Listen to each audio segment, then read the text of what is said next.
Yo!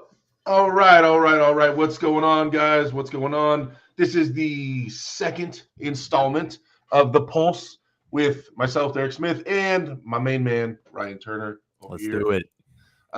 So, as if you guys are new to the channel or new to this show, right? This is the first time it's been on my channel, so maybe this is your first time seeing it. Basically, we go over hot topics on Reddit. Me and Ryan here are a couple of moderators on Reddit, and so we're on there all the time. So we get to see basically the Reddit shows what the community is talking about with arm wrestling. It's a direct line to the arm wrestling community and to the fans of arm wrestling because that's where they post. So we get to really stay up on current topics, but not just pop topics, not just popular stuff that everybody's talking about. It's not, I mean, don't get me wrong, there's a ton of Levon versus Hermes type stuff on there, which is great, and we'll talk about that. But also, it's more nitty-gritty stuff, like people asking questions about training or how to build a table or what happens when my elbow hurts or all types of weird stuff on there. So I think it's a unique view on how to interact with the community and help them out. And obviously, Reddit's awesome to us, so we want to give back some. Yeah, so we'll let the chat build up a little bit. Where are we at right now? It's hard for me to see how many people are in on this. I'm getting new to StreamYard, by the way, guys. So this is my first time hosting. Ryan hosted it yet last time. I'm hosting this time. So I don't know if you guys follow my channel. You guys know I'm real stupid with stuff. So I'm trying to figure out how to see how many viewers and whatnot we have. For me, it was in the top left of the StreamYard thing. Oh, there it is. There it is. 14 viewers. Got it. I see it. Okay. Nice. Copy that. So I'll say, hey, what's up to everybody, and especially all the regulars coming in here.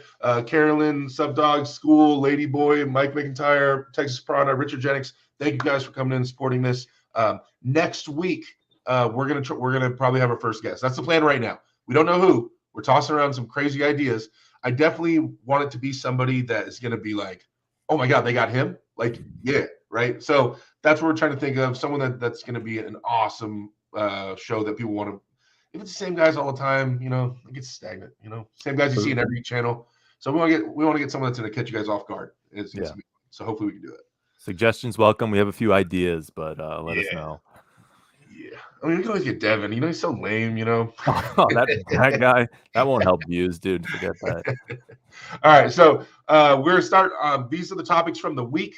This week on Reddit, guys, we're gonna start. I just sorted to top most upvoted ones, which mean these are the ones that people are liking the most or interacting with the most. We'll start there. We'll work our way down. We'll see how far we get. We're going to try to end it around 4 o'clock. We're trying to keep this an hour so we don't step onto Uncle John and Aussie Arm Wrestler who start at 4 o'clock after us. So we're going to try to not step on their toes too much, guys. Oh, the chat just updated for me. Oh my gosh, it was a huge update. What's going on, everybody? Thank you guys for coming in here. What's up, guys? Chris Drummond, Adam Hasty. Oh, we got the crew. Let's go.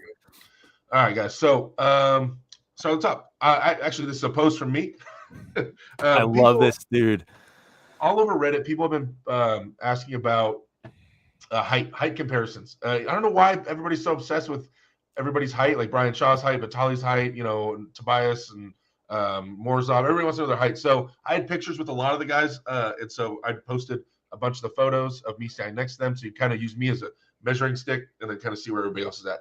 I was listed at 6'8" at one point in my life, so I just tell people I'm 6'8", but who knows if I've shrank or whatnot. I just know I'm a little taller than Brian Shaw. And then me and Ravaz. Ravaz is a lot taller than people think, man. Like, they underestimate him in terms of I would have said like 6'4", but no, that's got to be 6'6". Yeah, he's 6'5", 6'6" for sure, yeah. At least. Me and Big Alex.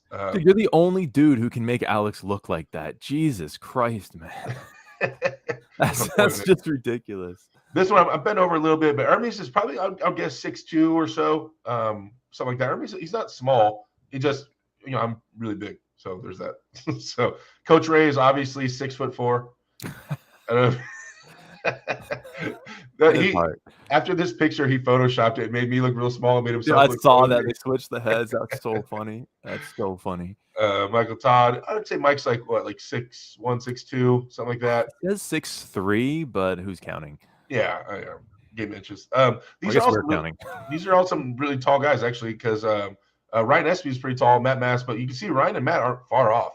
Matt, I'm guessing, is like 6'5" or so, and Ryan Espy's really tall too. So it was nice to get a little group picture with these guys. Somewhere in my Facebook, I have a picture of me, Matt Mask, and Mike Aiello, who's like 6'6". So because there's not a ton of tall guys. John Brzenk, what, like 6'1" or so, 6 foot, 6'1", somewhere in there. Oh, so me and Vitali actually went back to back at one point, and he was taller than me. I remember we measured. He had like a half inch on me or so, and then we measured hand size. He had like a half inch, and arm length and a half inch. Like, everything was like a half inch longer than mine. Levon isn't that tall. He's like 6'3", 6'2", Yeah. 6'3". Yeah. This was for everybody talking about how Levon looks dumpy. He this is his off season. He wasn't competing right now. He wasn't prepped for anything like that. He was just showing up and hanging out. I love how that's a dumpy Levon. like that's him out of shape. He's still absolutely enormous. Right. Oh, this is me and Levon measuring elbow. We had our elbows down on the table. So remember, Vitali's a little longer than mine. Mine is the exact same as Devin Larratt, from tip of middle finger to elbow. We're the exact same. So if you give you guys a little bit comparison.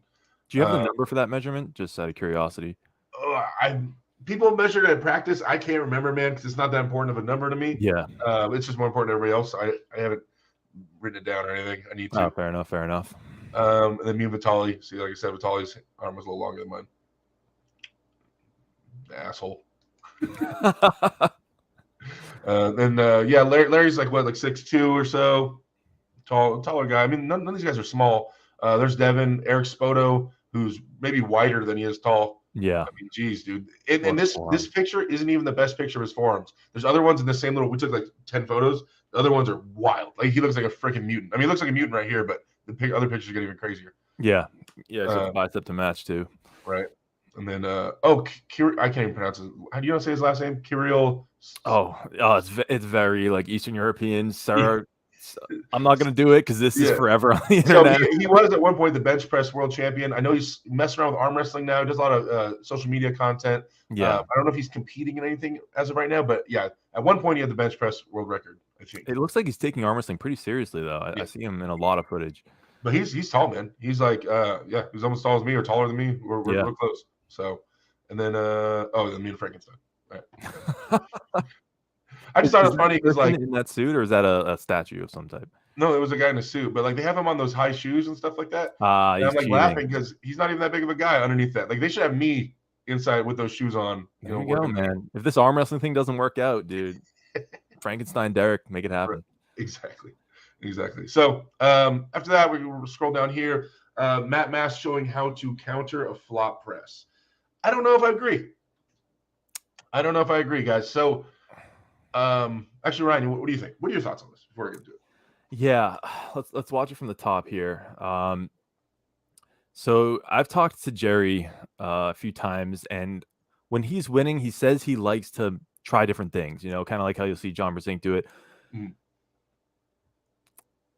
I mean, it's kind of like a low hand tip. It seems more like he just out muscled him than he did some, secret technique to beat the flop press. I mean, am I wrong here?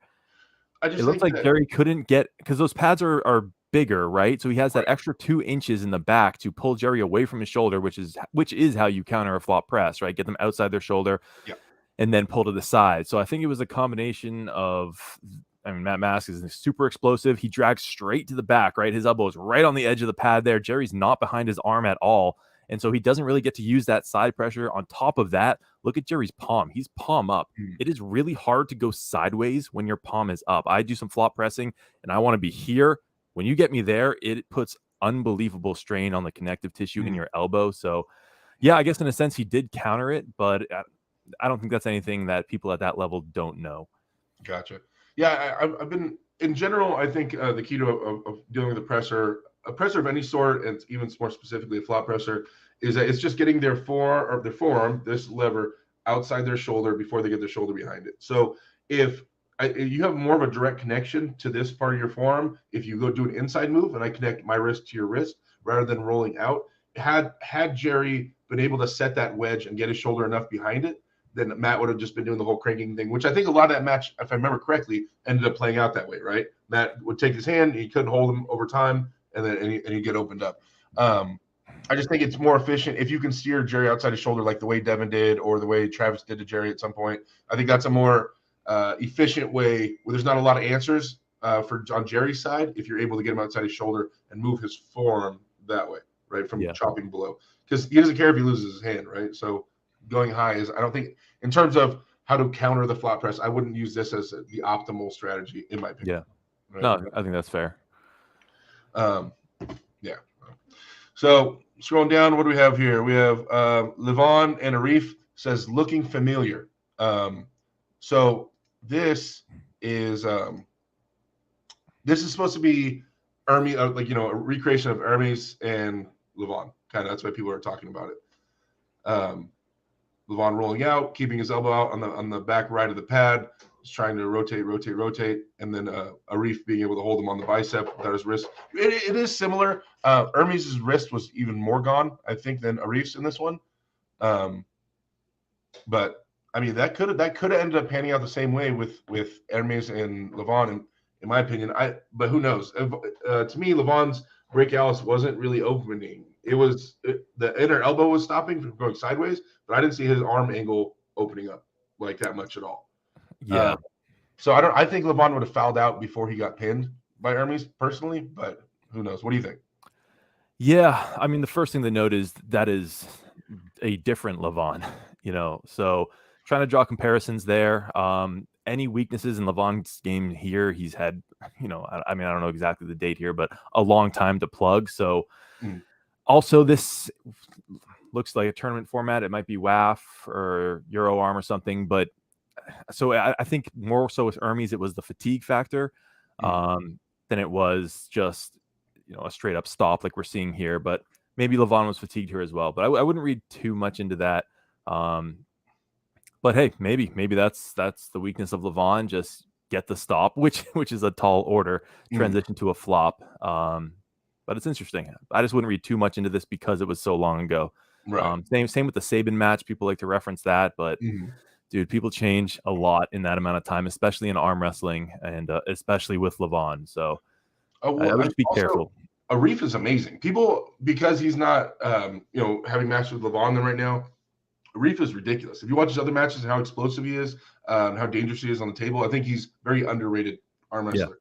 Yeah. Engen knows, right? Yeah. We'll be seeing a lot more of him at East vs. West for sure. Yeah. Well, I mean, he lives on the street too, so I would hope that he'd be there often. Yeah.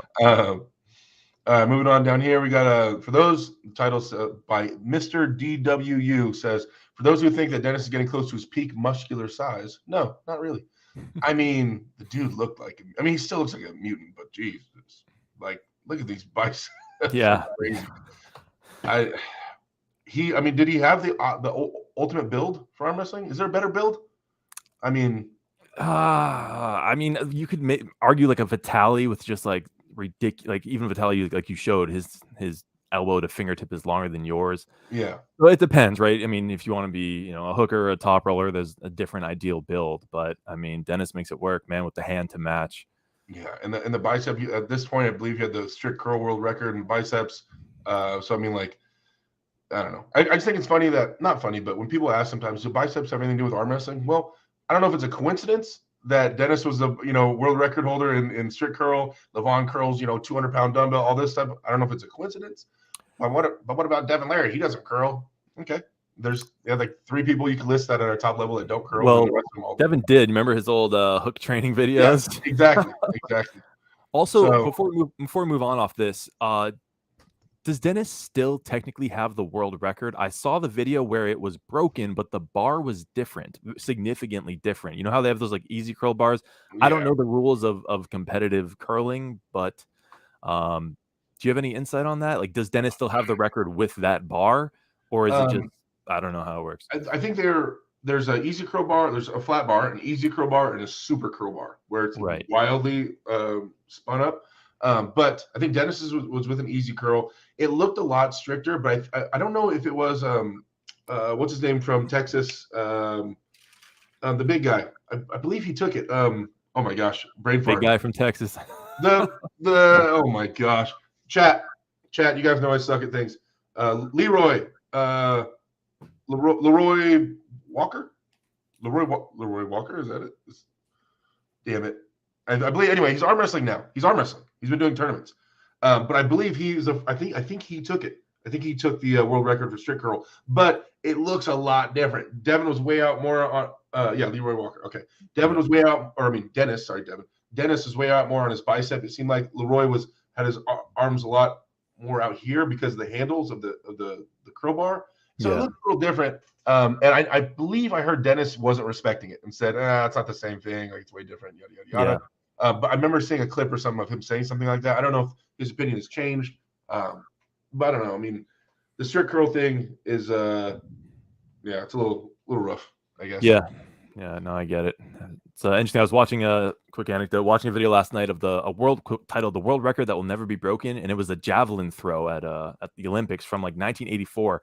And after he did it, he almost threw it out of the field, and so they increased the weight of the javelin, so people can't throw it as far. And now that will never be broken. So I wonder if it's a situation like that, whichever governing body of the strict curls decided to change the bar, and so. I mean, again, I don't want to speculate, but who knows?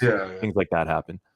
They have strict curl competitions down in San Diego at Grinder Gym where we have tournaments. He does strict curl competitions down there as well. I need to go check one of those out. I mean, I've done strict curl one time. I got 210 at Michael Todd's house. I tried it once. It's weird with my back against the wall. It's weird. Yeah, it's an interesting lift.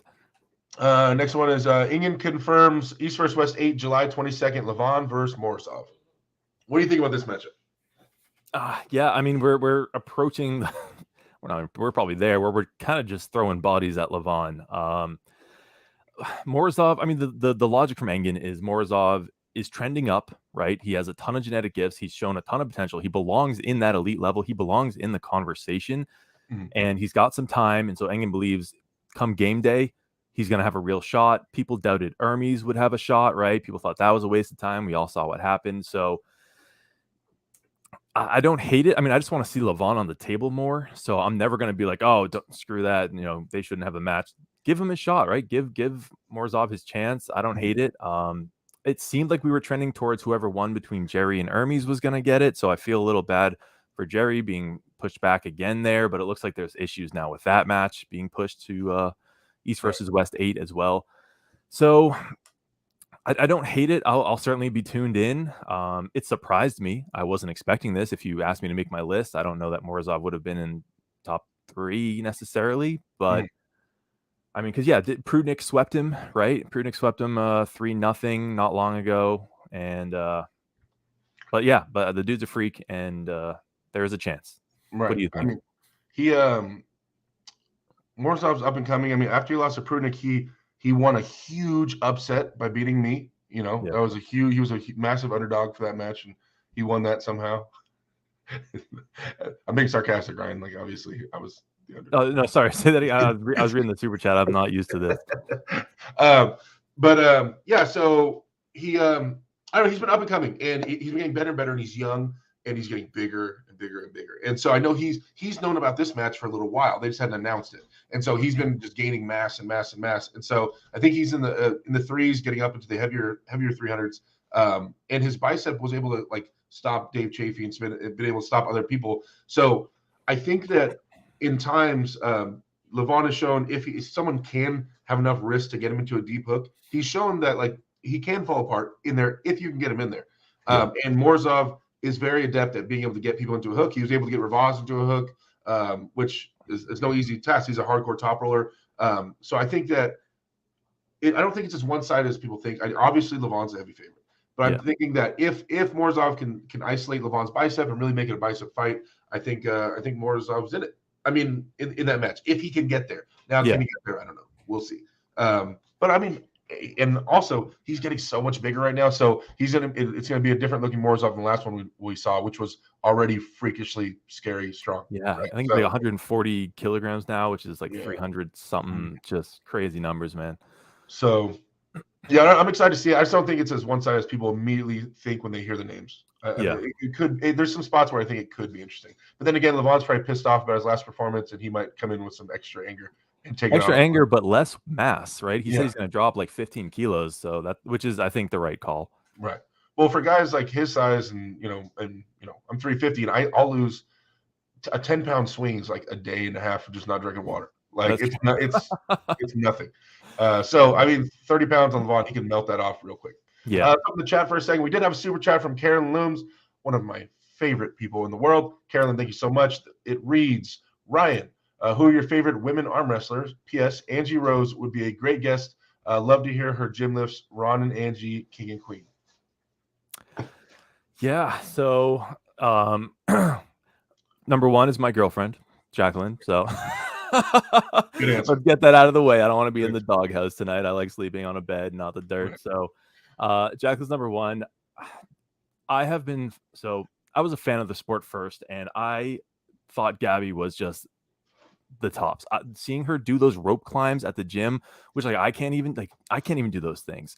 She'll hang a rope over the rafters and just like climb it like it's nothing. And it's just and probably around 200 at the time that I saw that video was her weight in pounds. So it's like she's a freak. She's a real freak of nature. She's not afraid to pull. She helps support the organizations down in Brazil. So she's active. She's super impressive. And I would say she's my favorite to watch on the table, and passionate, right? Her scream every time she wins. So I love watching her. Definitely my favorite. Besides Jacqueline. And then yeah. So there's my answer. That's a solid answer. I mean, like, you can't deny that Gabby's absolutely amazing. And also like her making that happen all with the smallest hand in the world. If you guys understand how small Gabby's hand is, it's wild.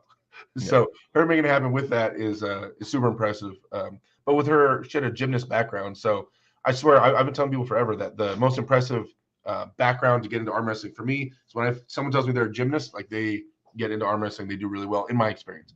I think it's because they're used to the muscle coordination, muscle synergy of putting multiple muscles together at once. Also, a lot of hand and grip stuff done with gymnast work, depending on what you're doing, Yeah. So I think that it translates well to arm wrestling, and I mean, obviously with Gabby, yeah, I guess I would say she's one of my favorite pullers, besides my girlfriend Bridget. You get it, man. Smart man. So, she's right next to you, isn't she? Yeah, put the knife down. Maybe I was just all right, so moving on. Let me check out the chat. Who's in here real quick? I think I see. Yeah, Paul Lynn's in here. Paul, what's going on, bud? Real excited about your match coming up with wait, so no, Zola backed out. It's Sasha now, right? Yeah, crazy. Sasha. Wow. So I do wonder what changed in your prep, Paul, compared to whether you're going to go against Sasha or Zoloev. Like, what have you all like changed now for Sasha? I do wonder if you can let us know in the chat, dude.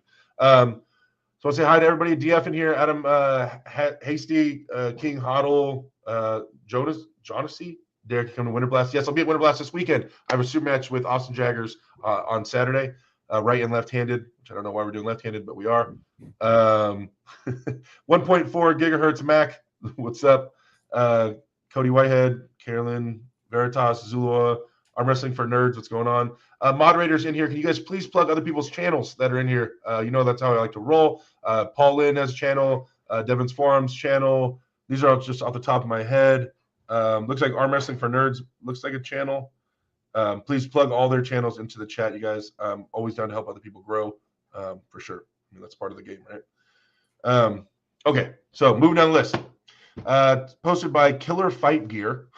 It's a meme. It says, "Be like that sometimes." When she looks to your phone, but all she finds is ... exercises for unstoppable top roll. Can Jerry use his press on Levon?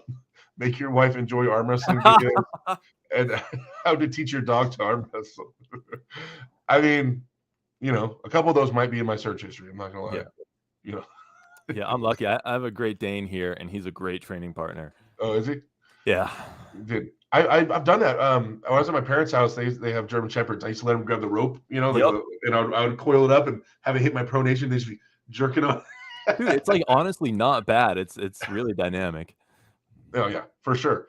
I'm telling you guys right now, on Reddit we get the best arm wrestling memes there are. 100%. Like the ones that are posted on here beat all the ones you guys will see on Facebook or anywhere else. Scrolling down. Speaking of Jesus, posted by D Rocca, says, with all these new collectible cards of arm wrestlers coming out, this one of Monster Michael Todd is by far my favorite.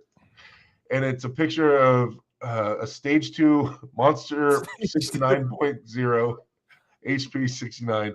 Number 1 King's Mover, height 6'3", weight 154 pounds. They made his muscles all atrophied and look smaller in the picture and made his beard way more gray. Ability, user dips below the table in absolute desperation to avoid being pinned. Then he has another power called the press. The user commits his shoulder in an attempt to quickly pin his exhausted opponent. This move has a 50% chance of missing. Weakness times 2, resistance -30. Oh, this is the bottom over here. After years of irrelevancy in the sport and a series of consecutive losses, Monster Michael Todd has reinvented himself to pursue additional trophies in the lightweight division.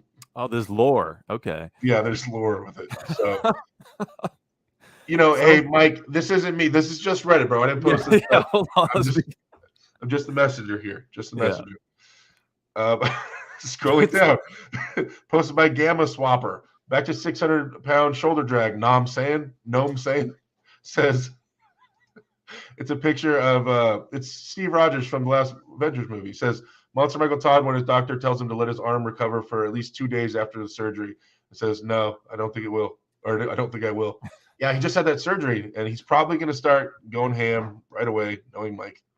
Yeah, he's posting pictures of him training on left now, which I mean, for his mental health, he probably needs to, Yeah, he should.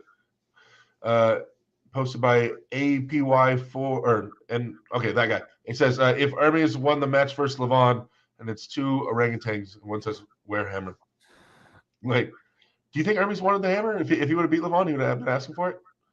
The legacy hammer. Yeah, it's supposed to supersede organizations, right? So presumably, yeah, it'd be weird if Levon held on to it. Did he even bring it with him? I don't remember seeing pictures or videos of him bringing it.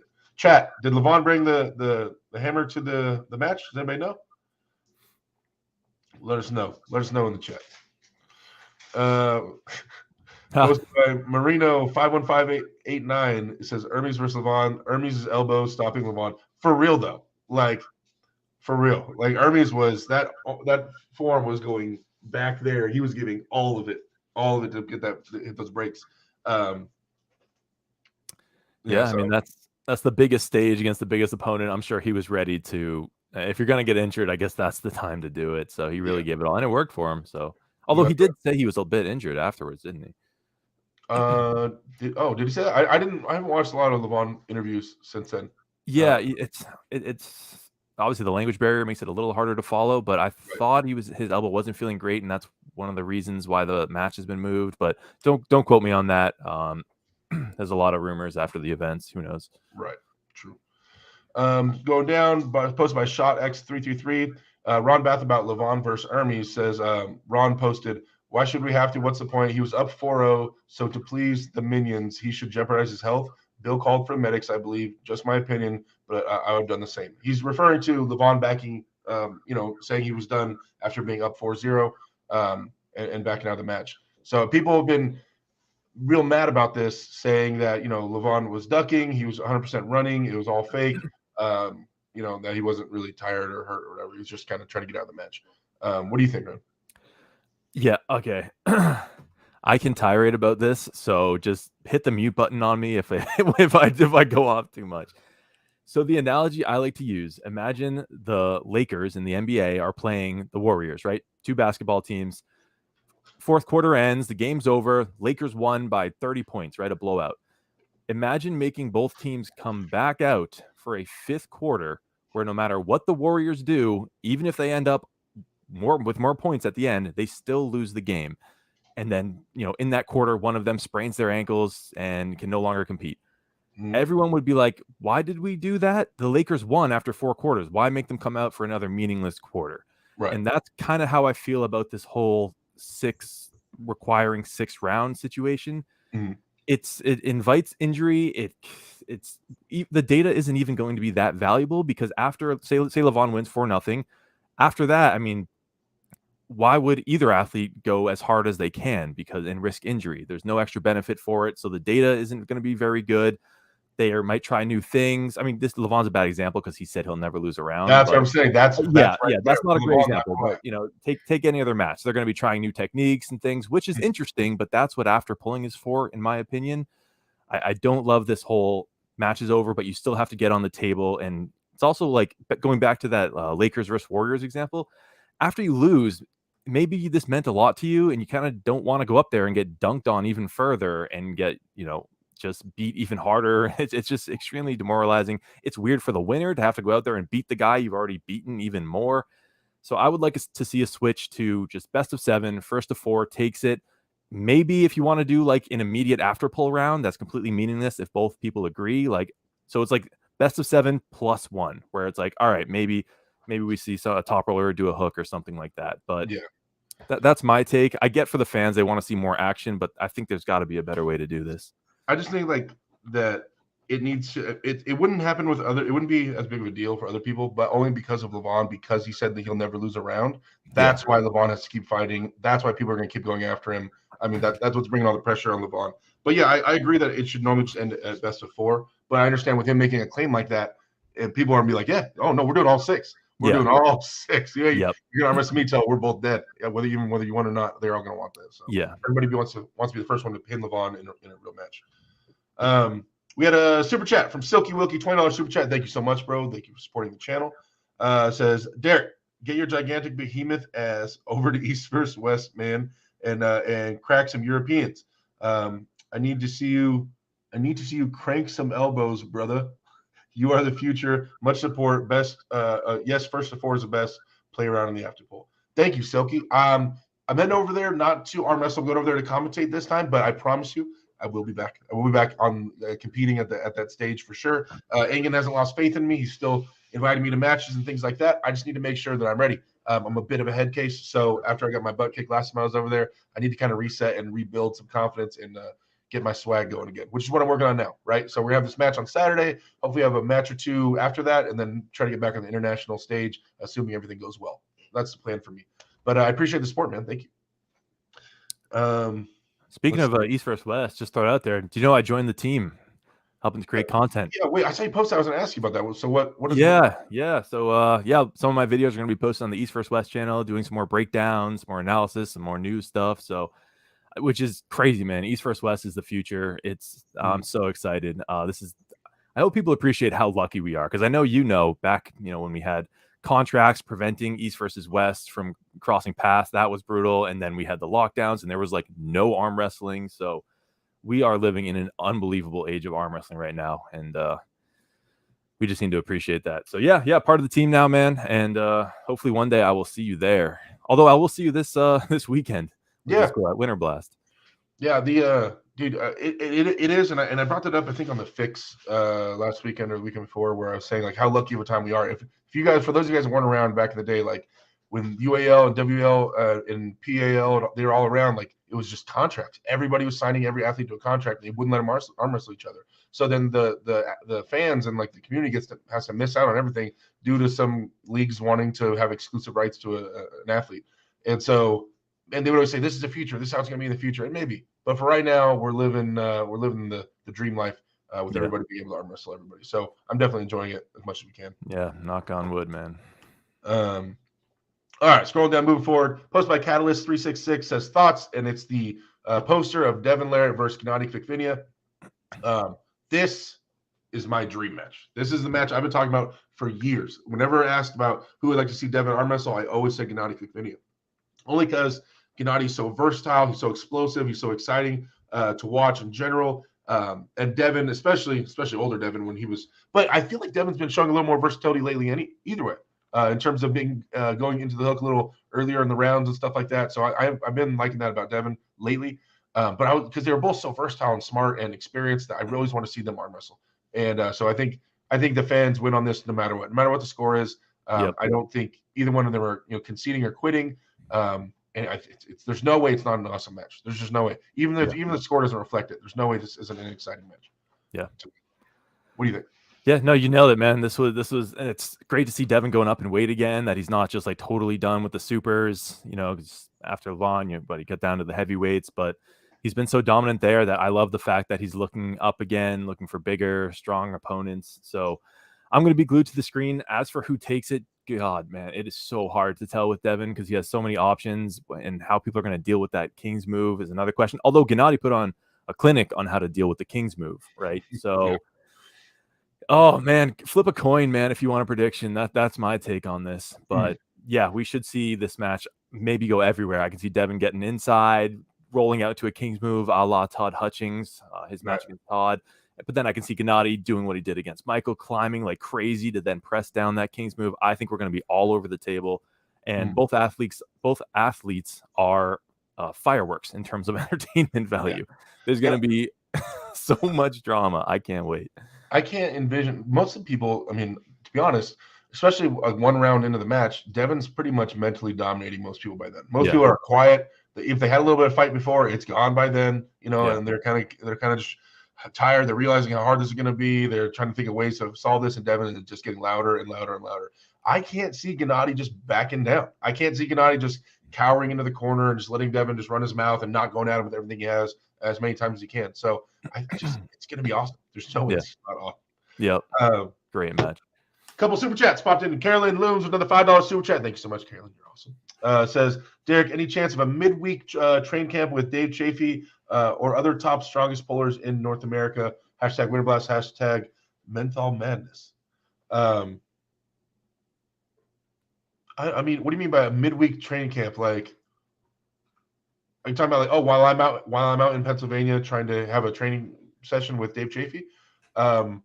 Probably not. I'm flying back Monday, so I fly out Friday morning, get there Friday afternoon, and I come back Monday. So I don't know if I'll be healed up and in town to meet up with Dave. Although that is a dream of mine. I would love to practice with Dave and get some solid table time with him. We've never gripped up on a table, but I don't think that's in the cards this weekend. But we'll make it happen, Carolyn, for you. At some point, it'll happen. Thank you so much. And another super chat from Travis Newsom, a $10 super chat. Thank you, sir. Says, I'm also a head case. I think it's part of a champion blood. Time to drink some water and crush the competition. Yeah, man. Not everything's sunshine and rainbows. Honestly, I wish I was more, rock solid in terms of competitive mindset, but I'm not. I'm human, and things affect me, and I wish they didn't. But it's a work in progress constantly, right? Hopefully, everybody, can acknowledge their downsides and keep working on them and trying to fix them up. How's your competitive mindset, Ryan? You rock solid or what? I'm in a good spot right now because I'm climbing that ladder. So I don't have the same kind of pressure on me to perform, right? I'm still that's starting to change, and I'm starting to be like, okay, I did really well last time I was here. I got to do better than that, or it's going to look bad. So I can see that, but I still have so many people above me that, the pressure isn't really there yet. I haven't really made a statement on the table outside of my local area. Like, the local guys know who I am, and I'm a threat to win any tournament in the Northeast. But being on the international stage, I can totally see where you're coming from. I try to, I'm going to the tournament this weekend at Winter Blast, and my mindset is I can't lose, period. Because if I win it, I didn't lose. And if I do lose, I'm going to watch that tape 1,000 times over, figure out why I lose, and I'll be in the gym the next day saying thank you to the guy who beat me as I plug those holes. So I try to look at it as a win-win, whether my arm goes down or doesn't. That's not winning or losing. Winning or losing is whether or not I come out the other side a better arm wrestler, and that's guaranteed to happen this weekend. And same for you. And so whether we lose on the table, the long term, we're winning. That's how I like to view it, at least. That's good. Yeah. I mean, always great, always gaining and moving forward. I definitely usually have that same mindset. Yeah, sure. Good. So posted by Signal Echo Foxtrot, says Monster Michael Todd to lose bone lock post surgery. I haven't read this one. It looked really long, so I skimmed over it. But is that true? He's going to lose his bone lock if you call it a bone lock. I think that first sentence will do you. Well, it says posted by Monster Michael Todd. I think it's Rebecca posting it, but it says so Michael has surgery today in 3 stages. 1, remove bone spurs on his elbow. There. These are partly responsible for his tendon tear and severe lack of range of motion. It simply has to be removed for reattachment. And then reattach his bicep tendon, ulnar nerve relocation. Oh, so I believe Devin had that too, where your ulnar nerve, the one that's usually the one that makes your arm start throbbing and shaking. They're going to have it relocate, I think, to the side of his elbow, which I think Devin had done. And so for a lot of you guys, this is going to be shocking to a lot of new arm wrestlers who don't know that. That's the one, is it, I always forget if it's tennis elbow or the golfer's elbow, whichever one it is. Yeah. But when that's throbbing, your hand's shaking, you can't make a fist after practice, and you feel like really weak, and that toothache pain, that's your ulnar nerve. And so when it becomes inflamed. So imagine getting it moved out of your elbow where it's not pinched and becoming inflamed, and now you just have no more toothache pain. right? There's people that have that done, which is what Mike's having done. So then saying he'll need rehab. I have a huge saying thank you to the doctors. It's just basically saying, pray for us and pray for Mike, and he'll heal up. So yeah, I mean, thoughts and prayers go out to Mike. Hopefully he heals up well. Hopefully this helps him out with his arm wrestling as well. I think having a better range of motion will allow Mike to do more on the table, and hopefully he embraces that and is able to execute. I know he's not he's not the type, so it's concerning. After Devin's surgery, he talked about how all the tightness and all the locks he had were basically gone, and he had a restart. What was it, like 2015 when Devin had his surgery? Maybe somewhere in that area. And so hopefully that's not the case. I mean, I think they're different surgeries, but yeah, hopefully he doesn't lose a lot of that, that connective thick stopping power that he has, because like Devin said, his elbow was huge, and they took away a ton of bone, and so now all the connective tissue was sliding around more. He couldn't find those same spots, those sweet spots that he used to have. So Michael might need to really reinvent himself this time. It's going to be super interesting how this impacts his King's move in particular. Next one, it says Alexi's biceps already look ready. Can't wait for his comeback match versus John, which will mostly be alongside Levon versus Morozov East vs. West 8. It doesn't really show his biceps too well, but Alexi's an elite athlete, guys. He's always going to be jacked. This dude will be 70 and probably still be jacked. He's not, going to be out of shape. But I mean, he looked big when he went against Tim as well, and that didn't pan out. So I wouldn't read into that too much. The way he looks in pictures. Yeah. What an athlete though, right? He was top of the food chain back in the day, and then he becomes an Olympic bobsledder, right? Yes, sir. Yeah, what a jump, dude! What a plot twist. But yeah, won't complain about seeing him back on the table. The insane potential of Artyom Morozov discussed. Has any other top 24-year-old arm wrestler beat Dave Chafee and cracked the top 5 at such a young age? If Artyom remains healthy with this evolution, we might see something insane very soon. I think we've already seen something insane. I might see something legendary, I guess, if he keeps moving forward. But I mean, we were talking about him earlier. I mean, he's just nothing but potential, and we can see what he can do. I mean, we'll see. He'll get his crack at Levon. We'll see how close he is, but he's up there. He deserves to be in the top 5 for sure, in my opinion. Yeah, fair. Posted by Federal Penalty says it's a picture of the girl and the guy in bed, and she's looking at him. She says, "I bet he's thinking about other women, and he's thinking, should I keep doing my full workouts or just do Laird's thumb pumpkin?" So if you guys haven't been following Devin's more recent posts, he's saying that for Gennady Fikvinia, all he's doing is he has a rubber band around his thumb, and he's just flexing his thumb over and over again. And that's all the training he's doing to prepare to pronate into Gennady's hand. So it's just thumb training, which he's doing more than that, guys. I don't want to mess with you. I mean, I know he's not in the gym cranking out bench press and curls and stuff, but he's definitely still doing his table stuff, his little pulleys and things like that. Don't let him play with your minds. Do more. To be fair, sometimes this meme is accurate, and I am thinking of other women, but it's how Gabby can beat Barbara next time, what she can do different. So, Jacqueline, if you're in here, don't worry. It's arm wrestling related. Strong AX says, moments right before Levon quit, would he get pinned or no? My personal opinion is that no, he would have elbow fouled out if anything. I don't believe he was about to get pinned. But when I was on the fix, I think I said that, and they disagreed. They thought he would get pinned. So who knows? Yeah. We'll never know. This one made me laugh the other day. From Couch Apple says, Jerry don't want the smoke. And it's a picture of the arm wrestling community, and that's like Pinocchio and everybody from the movie Shrek. Says, why don't you just pull Devin if you're so sure you'd beat him? And then Jerry comes out of the bathroom and says, get out of my swamp.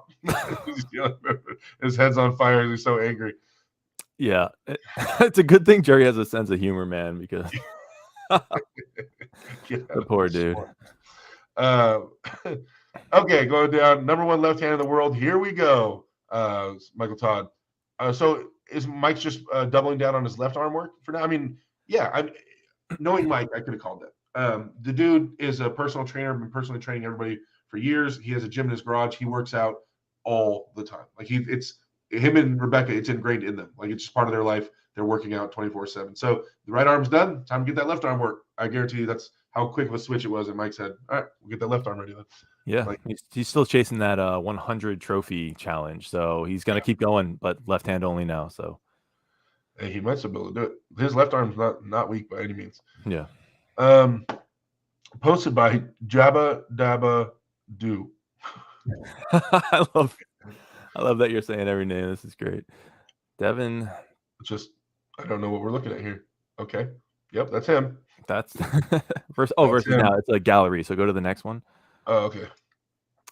Devin, 13th of October 2020 versus now. Okay. Well, It just looks a little leaner and more shaven. yeah, I mean, it's not the biggest difference. There's other pictures of Devin that you can show that I think would really make him look old or beat up now, but I don't think that's the one. I'm scoring after Engen gave him that haircut. You remember that? That was like, who is this dude? What? I think that they dyed his hair when I went out to Turkey and they got my haircut. The dude just started dyeing like gray hairs I had, like out of nowhere. Wait, was that even? Oh my god! It was my beard. He started dyeing my beard. He's like, "Yeah, I got you," and I was like, "Oh my!" I didn't ask. Oh. It's just like part of haircut. It's like really common out there. It's like they're big on the hair scene, huh? That's so crazy. You noticed Devin, there was no grays all of a sudden. It was just pitch black. Yeah. Okay. Oh, I didn't know that. Okay, that makes more sense. But I want to go to that barber, man. He was good.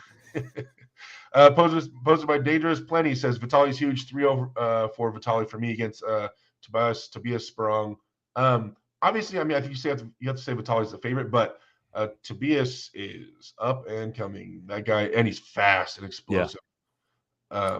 What do you think the score is going to be in this? What's your prediction? Yeah, I mean, Vitali has said his left can be even better than his right, which is terrifying because for a long time, Vitali was considered number 2 right hand behind only Levon. So to think that his left is even better, this is going to be a huge tall order for Tobias. But yeah, I don't know, man. I mean, if you have to get me on record, I'm going to say a sweep for Lalatin. But it's kind of like the Morozov situation, right? Like, what kind of shape is Tobias going to come in, and has he improved enough? I think eventually he'll get there, but yeah, this is just kind of an opportunity for Tobias against a absolute monster in Vitali. Does Tobias tweeze his eyebrows? Why are his eyebrows so thin? Let's just turn this into the male grooming. I'm trying to zoom into that. Like, what is? Is everybody seeing this thin line of an eyebrow that this man has? I don't. Okay, never mind. I'm not gonna get into this too much. I'm just like, wait, there was something off here, and I noticed it's just one eyebrow line. Okay, all right. Yeah, no. Move forward. I thought we were going today, but I like it. First West 7. Engen confirms Irakli versus Angarbayev for 105 kg title. I think. Wait, who is the favorite? Okay, I mean, we just judge off their matches with John. I mean, let's say Angarbayev's the favorite, I think. But stylistically, let's see. Both top rollers, one more of a low-handy defensive top roller, one's a little more offensive. I'd say Angarbayev's a little more offensive of a threat in the early rounds. Straps for sure every round, I'm guessing. Man, if it goes anywhere inside or near inside, I feel like Irakli has a better bicep and stuff like that, but I don't think it'll go there. I'm gonna go Angarbayev. And I'm thinking like 3-1 Angarbayev. Okay. Well, we have our first divide here. Oh. Yeah, I was very impressed with the flop press that Irakli pulled out, and that for me is potentially a game changer.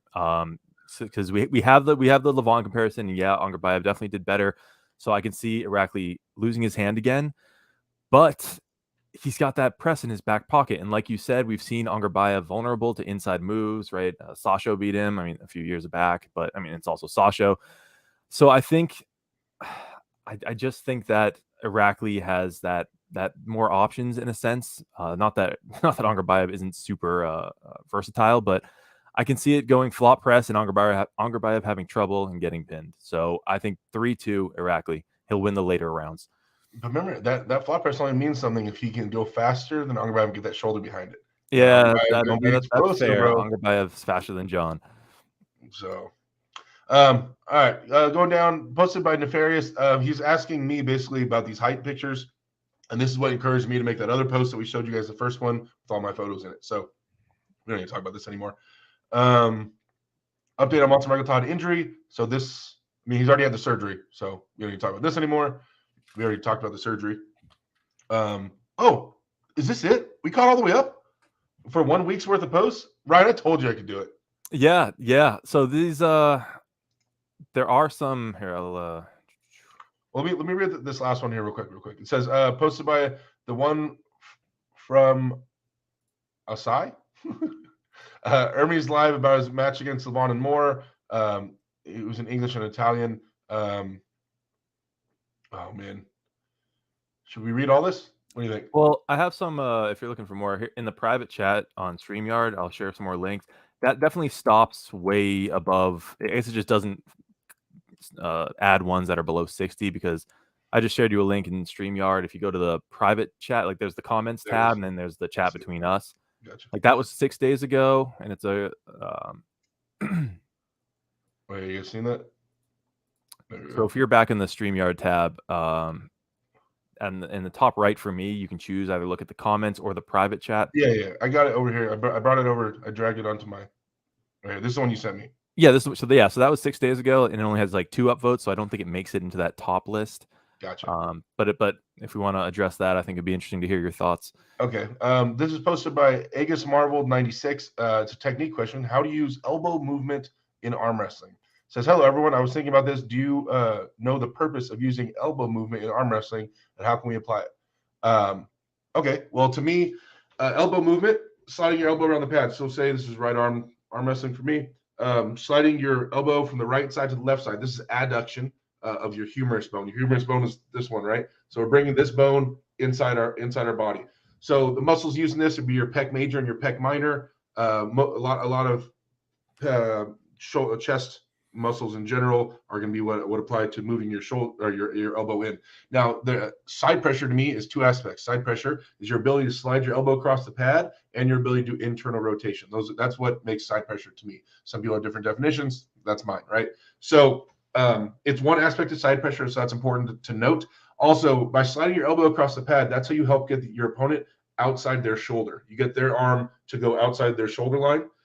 That's how you force sideways. So there's many reasons that you'd want to do that. In arm wrestling, there's 3 main joints, guys. There's your shoulder, your elbow, and then we'll call hand and wrist one joint, right? So as you expose those joints on people, they get weaker. Your shoulder being one of the joints, by me sliding my elbow across the pad, it exposes your shoulder, disengaging a lot of your pec muscles, right? And some of your lat. Because can you row really hard with your arm out like this way? When you go to the gym, can you row to the side like that? Or do you row with your arm straight, right? So it disengages a ton of muscles that are being able to be used, some of the biggest muscles, by sliding my elbow across the pad.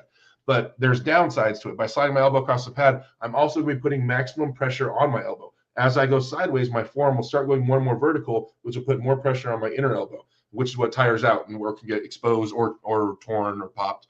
So you kind of run that risk. But there's definitely a ton of benefits to sliding your elbow in a match in terms of finding new angles and different options for shoulder commitment or things like that. It'd be hard to list like all of them, every scenario of why you would need to slide your elbow. But some of the things I listed there are what you can expect, I guess. What do you think, Ryan? Yeah, no, I think you hit on all the big points, especially the drag. If you think about, like, if you're at the gym, right, and you have a cable stack in front of you, the most amount of weight you can move on that stack is going to be a drag, right? If I just said grab that handle and pull, you're going to do more weight than if I said grab the handle and do a bicep curl, or grab the handle and just do some riser or wrist flexion, whatever. So that's kind of your ultimate, right? That's your big hit. And so you want to be cognizant of where your elbow is, where that you have elbow real estate, both at the start and in the middle of the match, so that you can set up that big drag, which is going to be the most force you can apply at the right time and the right place. So always be thinking about where your elbow is. Also, of course, fouls, right? If you're not cognizant of where your elbow is on that pad, you're going to pop off. So I'm always thinking, okay, how much room do I have? I have 2 inches there, which is a little bit of a drag. That's not much. So I might slide my elbow forward in the middle of a match comfortably.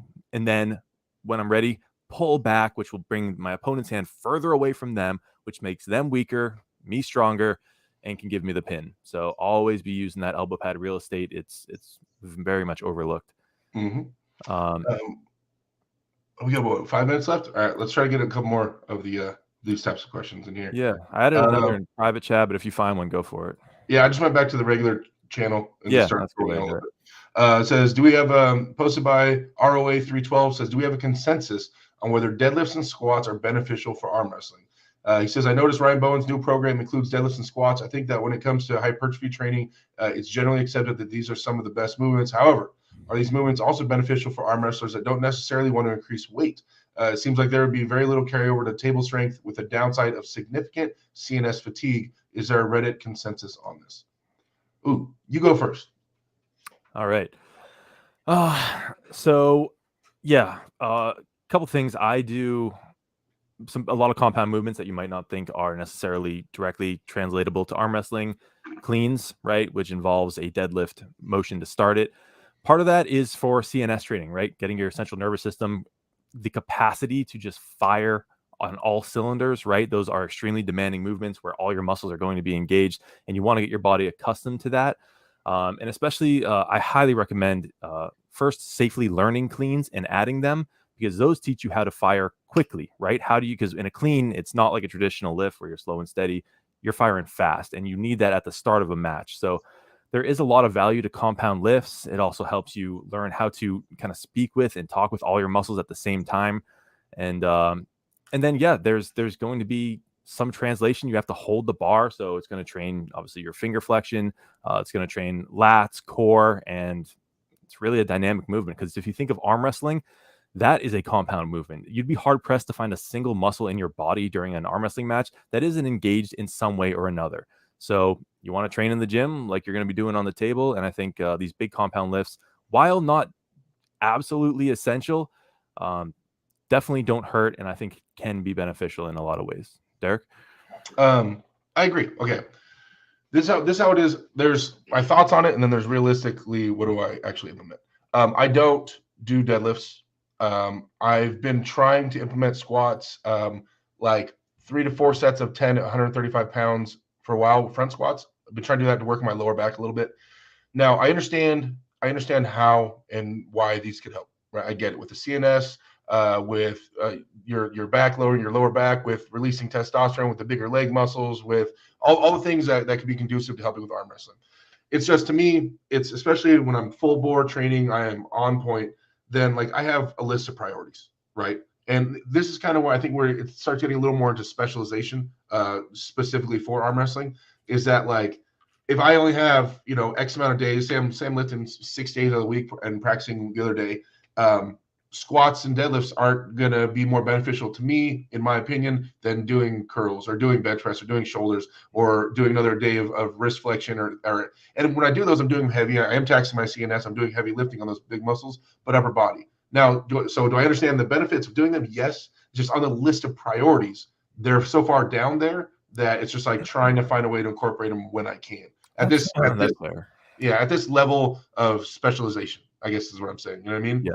But to be a well-rounded athlete, yeah, I get it. It's just for me, it's a little bit down the list of things. Yeah. But it's definitely beneficial. I won't argue that's not beneficial. Just not a top priority for me. Yeah. I think if you asked all the top 10 arm wrestlers in the world, I wouldn't be surprised if many of them don't do deadlifts. Or in fact, I'd be surprised if most of them throw them in. I don't think it's necessary, but it can certainly help. We had a super chat one more from Silky Wilkie, the $20 super chat. Thank you, sir. I appreciate that. Says, climbing in the strap. Should you climb quickly, releasing the whole palm, or deliberately like an inchworm, finger by finger? Also, are you trying to cap opponent's thumb after the go? Could your first move be to climb? What do you think, Ryan? Should you climb quickly, releasing the whole palm, or deliberately like an inchworm, finger by finger? Here we go again. It depends. It depends. If you feel like you're in a spot where you're not worried about getting flashed, right? If you know that you have some extra in the tank and you're not at risk of getting pinned, eat their hand. I'd say go for it, right? Do a big climb. We see Devin do that. We just watched John Brazing do a bunch at East First West. He will just gobble somebody's hand up. But if you're in a very close match and you are redlining, giving up that finger flexion on the back of their hand, putting your wrist in a not as ideal situation where you might lose it, be very, very careful with any hand movement, because it is a delicate balance. It is a chess match when you are very close with someone, and you don't want to lose the gains you did get in the first place, right? I don't want to climb their hand, an inch if it means I lose my wrist completely, right? Not a good trade.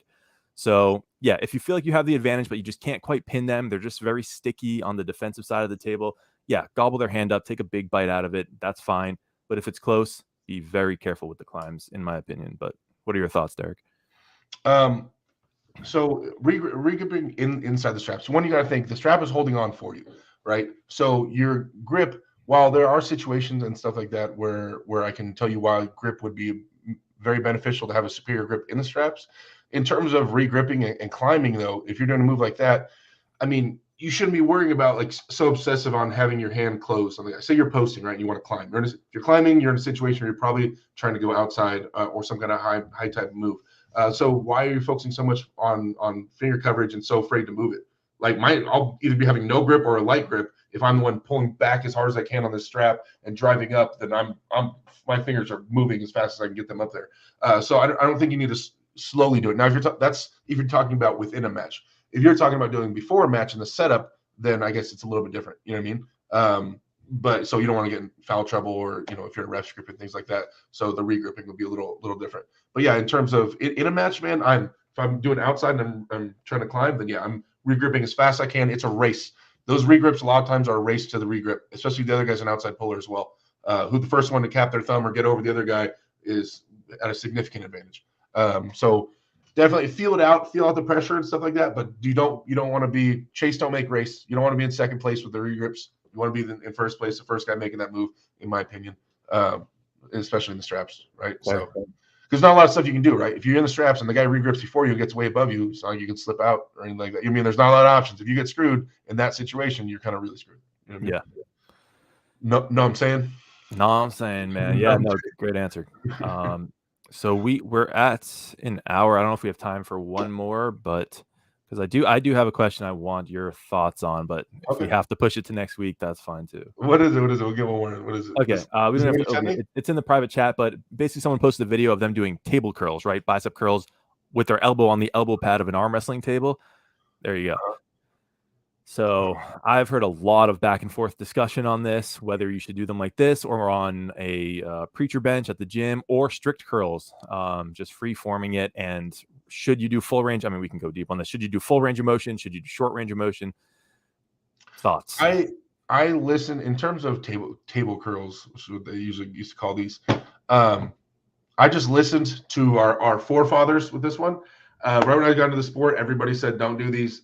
I knew so many guys that would preach, like older guys that I respected in the sport, that would preach against it. It's such a bad idea. You're going to damage your elbows. Everybody does these when they get super heavy, 100, 200-pound dumbbells, trying to just wrench off the tip of your elbow and lean back. They said they've hurt themselves. So I've never done table curl my entire life. Just as I was like, all right, I'll believe you guys. Cool. I'll go do regular curls or conventional curls or curls on a preacher bench, but not where my elbow's down on I'm not pushing down my elbow and driving up as hard as I can. I've never done those. So I can't speak to the pressures because I've never felt it, just by what I see, Yeah. But it looks almost like, I don't from visually, it doesn't look like that big of a difference from what you would do on a preacher bench. But the pressure is directly down your elbow, so it might be a little different. Yeah. I guess. It's not slanted. But in terms of, if we're talking about range of motion, though, right now I used to do 80% full range, 20% partial or static. Now I've kind of flopped those. Trying to go more 20% full range, 80% partial or static. It's just something for me in my career. It's good to switch things up. And also, I've been doing full range for so long, and I've gotten really strong. I have good numbers on full range curls and movements that I was like, okay, obviously I'm not where I want to be in the sport, and I've done full range forever. Let's mix it up. I've had nothing but positive things I've heard about from everybody about these static and partial lifts, like from Devin. He's been preaching it forever. So I was like, let's give it a go. So I've been doing a lot more partials and holds, and it feels good. I mean, I feel like I'm getting tighter. My muscles are there's a thing called the Golgi tendon mechanism, which if you guys follow my channel, you hear me talk about, which I learned from Christian Binney, where if you Google it, there's inside the muscle cells, when they are used to being strained at a certain angle at a certain place, they get used to being tightening up in those spots and not giving out. The Golgi tendon mechanism is basically when it tells your arm whether it should give out under pressure or it should try to hold on. So eventually, a lot of arm wrestlers, you see them hold on until the muscle tears. Well, like in your brain, your muscle should give out before that point, right? If I just took my 100-pound dumbbell and I just handed it to my daughter and she's in a curl position, her arm is just going to give out. It's not going to tear the muscle. It's just going to be, nope, it's just going to drop, right? So that's natural. That's a natural process, is how your muscles should work with your body. But if you train those tendons, they'll push themselves to the limit of tearing before they give out, right? And so a lot of those are done by holding at a certain angle and challenging that angle over and over and over again in the same spot in your body, right? So training those partials, training those statics can have physical, effects on a table. And so I'm trying to chase those right now. I want to tear my arm like Devin did against Levon. I want to go to the max pressure before it just tears. Yeah, dude. Yeah, we're deep when we're talking about the Golgi tendon, man. Love it. Yeah.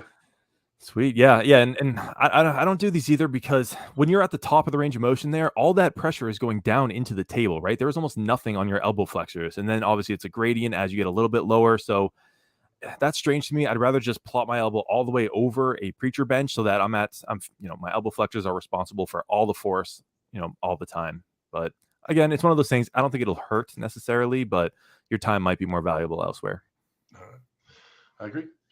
Real quick, you guys, spam in the chat who you guys want to see us have next week as a guest. I'm going to give you like 1 minute real quick. I just want to see what names you guys throw out there. I know we've been tossing around some ideas. Someone that is going to be awesome, that's not on every channel, something that's going to be special, right? And we want our first one to be someone very special for the opening guest. So I'm really interested in your guys' comments, or just put them in the comment section after we post the video if you guys will go back and rewatch this. But yeah, I mean, I think I'm loving the layout of this. I love hanging out with you, Ryan, man. This is great. This is fun. On these conversations. And it looks like the chat is generally liking, the pace of this and the topics. Hey, we got our guest. Bill Clinton? Joe Rogan. Oh, okay. Yeah, cool. We'll get Joe on. Oh, why did I think of that? Hey, Ryan, hit up Joe this week. Yeah, my boy. Just let him know that he needs to go on the show next month. We just sprinkle some elk beef jerky around and he'll show up, dude. That's all you need. Exactly. Hey, if you guys have not got a chance, we are still trying to work on getting Ryan officially monetized and all set up. Head over to his channel, watch last week's episode if you missed it, and also check out his other videos he's constantly putting out there. He's also on Team East vs. West now, man. We got to get those watch time hours up, guys, so Ryan can get monetized and start making a little bit of fruit for all his labor that he's been doing. Thank you, Derek. Thank you. But that's all I have for this week. Ryan, do you have anything else you want to add? No, this was great. So yeah, every Monday, 6 p.m. Eastern time, 3 p.m. Pacific time. We're bouncing back channel to channel. So check it out on mine next week, then back to Derek, and we'll make a big announcement on the guest when we figure out who it is. So, and yeah, the feedback, guys, please let us know in the comments. I mean, this is new for us, so we're going to be fine tuning it. I think we're doing better. This was way more efficient. We got to way more threads here. But let us know, what would you guys like to see? What did you like? What needs adjusting? And we will make this the coolest thing we can, because we got something special here. Reddit community is awesome. Thank you guys on Reddit for all the content. This is great stuff. 2023, man. It's the year for arm wrestling. That's right. All right, guys. So it's on Ryan's channel next week. Remember, Monday, 3, Ryan's channel. All right, we're swapping back and forth. Okay, I will see you guys later. You guys be safe. Love arm wrestling. Stay strong. Be great. All the things that that's copyright infringement. Yeah, just everything. All those, Ready Bang, all that. Oh, head over. That reminds me. Head over to Aussie Arm Wrestler's channel. I believe it's on Aussie Arm Wrestler's channel right now. The Monday, what do they call it? Maximum Bang Monday, right? Maximum Bang Monday. Right, it's supposed to start 8 minutes ago. Go over there. Tell them that Derek and Ryan sent you guys. Please drop some love over there and support their channels as well. All right. Sweet. Thanks for tuning in, guys. Yes, sir. See you guys.